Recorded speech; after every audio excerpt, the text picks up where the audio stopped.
Greetings, Poke fans! Michael here, and something that many PokeTubers have talked about over the years is what their gym would be like if they were a gym leader. What their team would be, where the gym would be, what the puzzle would be, and more. But I have never done that myself, that is, until today. In this video, I will be going over my ideas for if I had a gym and was a gym leader in the Pokemon world, but I'll actually be doing it twice. First, I'll be going over if I had a gym in the Galar region, where I'm limited to types that are not already taken, and then I will be going over if I had a gym anywhere with no limitations whatsoever. So don't forget to subscribe to my channel, and let's get started with my Galar region gym, where I would be an electric type gym leader. This choice was pretty easy. Electric is not taken, and it's my favorite type. This is my character design for myself as an electric type Galar gym leader. I'm wearing my signature hat, but with different colors, and all my Pokemon are in Quick Balls, my favorite Pokeball. I'm of course sporting the electric uniform, but with plain black leggings instead of the regular one with purple sparkles, simply because I thought the sparkles were a bit much. My eyes are yellow because they fit well with the electric typing, and let's be honest, they make me look more anime. And my uniform number is 99. The significance of the number 99 is that it was my jersey number in middle school football, but also it's the jersey number for JJ Watt, who is my favorite professional sports player. Also, it's just a cool number. As for how my gym battles would work, I'd want them to be just like Raihan's, where they're double battles. In my playthrough of Sword, I tried to make all my gym battles fair, where I only used the same amount of Pokemon as the gym leader, played on the set battle style, and didn't use healing items. Raihan's battle was the closest of all of them, with it ending 1v1. Also, ignore my Corviknight there. It's the 5th Pokemon I sent in because I had to and it was in my party, and I intentionally did not attack with it. It didn't participate. That battle being a double battle is the reason it was such a close, epic battle. I simply think that double battles are straight up more fun than single battles. There's less switching, there's more strategy about when you should protect and when you should attack and who you should attack when you attack. There's also all sorts of really cool interactions between ally Pokemon, how their abilities work, and some abilities only work in double battles, and I just think it's way more interesting. Because of my love for double battles, I'd want my gym to host them. They'd be 4v4 double battles, just like Raihan's gym, and also like Raihan's battle, I would use an environment strategy. But instead of Sandstorm, I would use Electric Terrain, activated by my Electric Surge, Pincurchin. My first Pokemon, Pincurchin's main role is to, as I said, set Electric Terrain, thus powering up the electric moves of my team. After that, it just starts smacking the challenger's Pokemon with physical moves like Zing, Zap, Poison Jab, and Liquidation for coverage against ground types. I might give it Protect for its 4th move, but I also might give it an entry hazard like Spikes. By the way, I should mention that the movesets I'm giving these Pokemon assumes that I am one of the last, if not the last gym leader. So I have the most moveset options. I am doing that because I didn't want to limit myself. My other lead Pokemon would be Lantern. Lantern has always been a Pokemon I've thought was really well designed, but I've never had a chance to use it. That is, until my electric gym. Its main role is to be a strong counter for opposing ground types, which the challenger is sure to bring since it's the only type strong against electric. Lantern would have Volt Absorb as its ability because it's a double battle situation where I can have the partners attack it with electric moves to heal it. It wouldn't happen very often, I would assume, with Pincurchin, because Pincurchin would have to attack Lantern instead of the enemy Pokemon, but the other 2 Pokemon I would give Discharge, because they're special attackers, so Discharge works on them, and then they can hit the enemy Pokemon and heal Lantern at the same time. Lantern would run Thunderbolt and Scald for stab attacks, Ice Beam to cover grass types, and then either Protect or maybe Whirlpool to trap enemy Pokemon. My next team member is Vikavolt. While Vikavolt's Levitate prevents it from getting the benefits of Electric Terrain, I just thought it wouldn't be right for me to not have my second favorite Pokemon of all time on my gym team for a type that it is. I have to include Vikavolt. Plus, while Levitate doesn't make it get boosted by the Electric Terrain, It helps it not get hurt by earthquakes. Vikavolt would run Discharge, as I mentioned earlier, for when it's next to Lantern. Thunderbolt for when it's not, Bug Buzz, and Sticky Web to help my whole team with their speed issue because Pincurchin, Vikavolt, and Lantern are all on the slower side. It doesn't have any coverage for opposing rock or fire types, which are its weaknesses, but the idea is that Lantern and Pincurchin handle those with their water type coverage. Now you may be thinking it's strange that none of my Pokemon so far have Thunder Wave.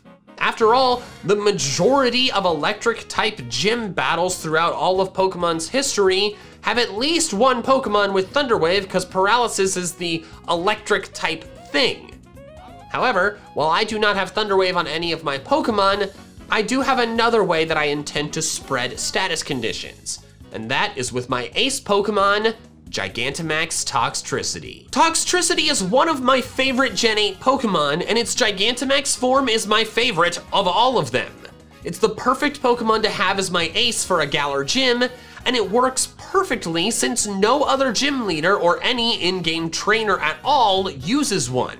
Its special move, G-Max Stun Shock, either poisons or paralyzes both enemy Pokemon, so that is how I'll spread status conditions everywhere. As for its moves to use once it's returned to normal, I'd run Discharge as I mentioned, Overdrive for when I don't need to heal Lantern, Sludge Bomb, and Hyper Voice so I don't hurt my ally Pokemon with Boom Burst. It would be Amped form because I like that form more, and its ability would be Punk Rock to power up Overdrive and Hyper Voice for when I'm not Gigantamaxed. Toxtricity is just such a cool Pokemon that's really popular, so I'm kind of surprised it didn't end up as the ace Pokemon for any of the Galar big name trainers.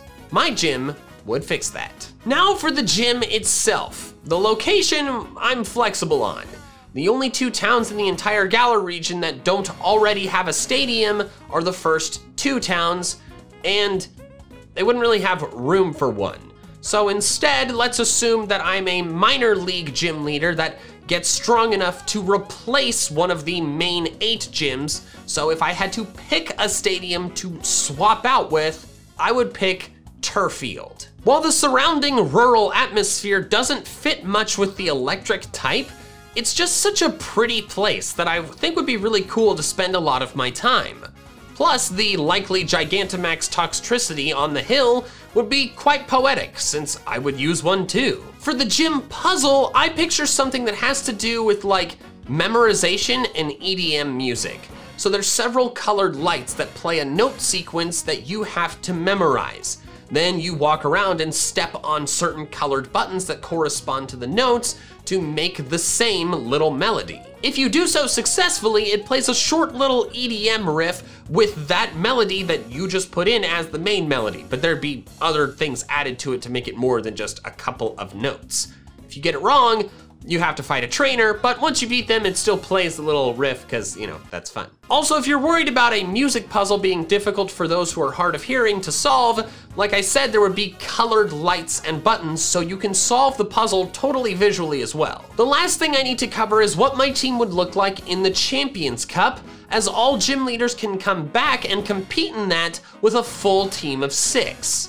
While, unfortunately, like Raihan, I would be forced into single battles instead of double battles, I still think I could hold my own. While my base team of 4 would remain the same, the Pokemon I'd add would be Dracozolt and Boltund.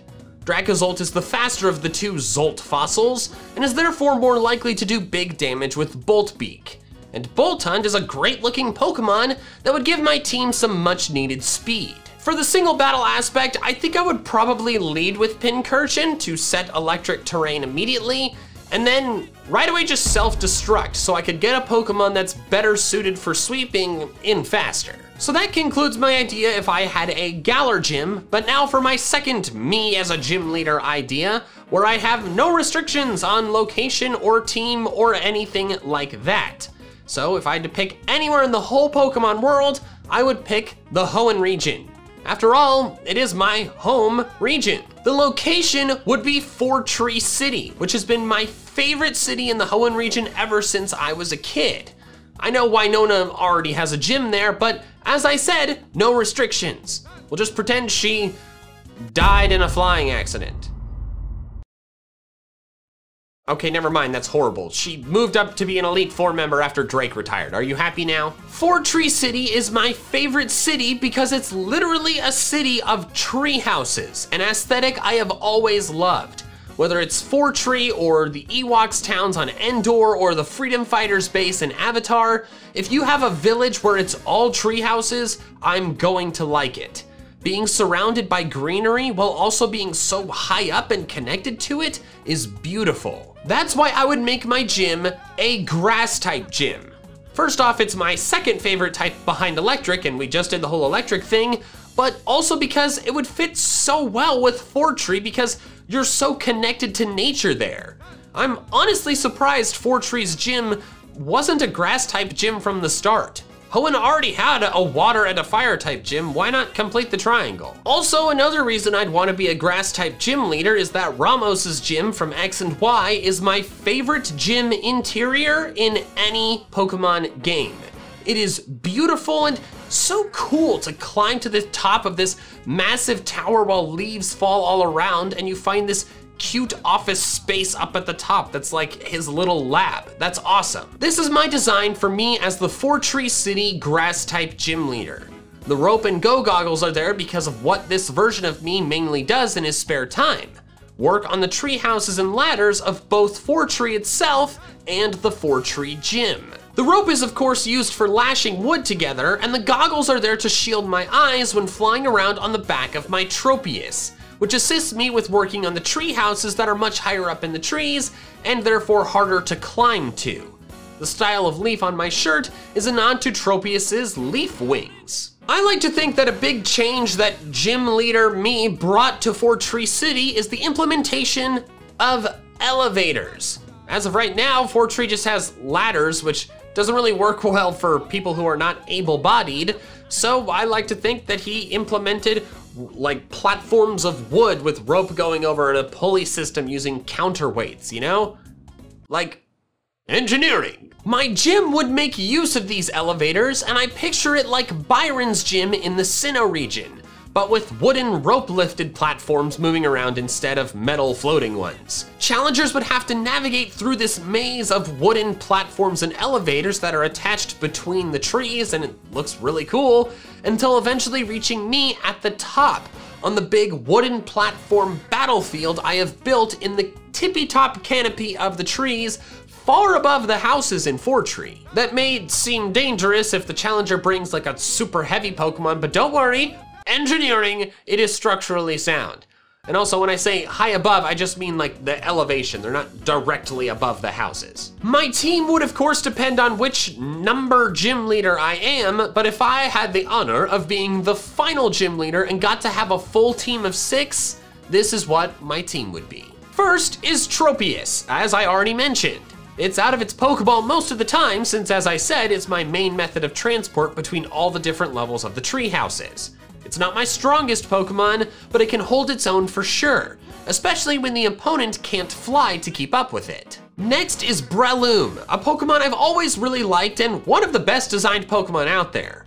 Its stretchy arm punches are a force to be reckoned with. Then is Whimsicott, a great support Pokemon that I like to use to set up Tailwind for the other members of my team. Then is Ludicolo, my main answer to challengers who plan to defeat me with fire types.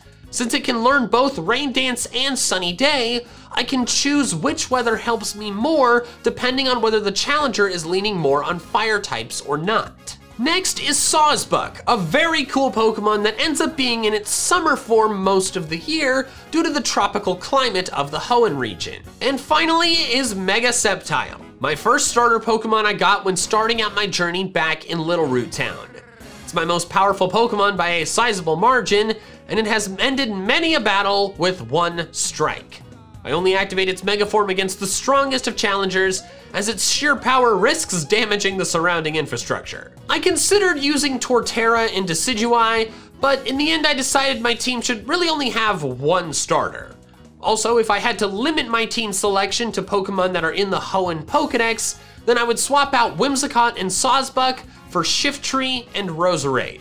Roserade is in the Oris Pokedex. I also like Cacturne, but because it's a cactus, I didn't think it would fit really well in the tropical forest type area, so I didn't pick it. My gym badge would be, honestly, I do not care. I've never really cared that much about the particular emblems, so we'll just, it looks like a tree.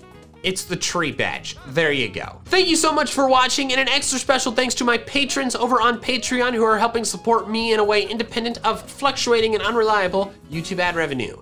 If you want to help support me in the same way and get some cool perks in exchange, like my videos with no ads, the link is in the description below. Also, don't forget to check out some more of my fun Pokemon content, including my Week 2 battle of the Metronome Battle Federation, which is over here. All right, that's all I have for now. So until next time, Pokefans, gotta catch them all.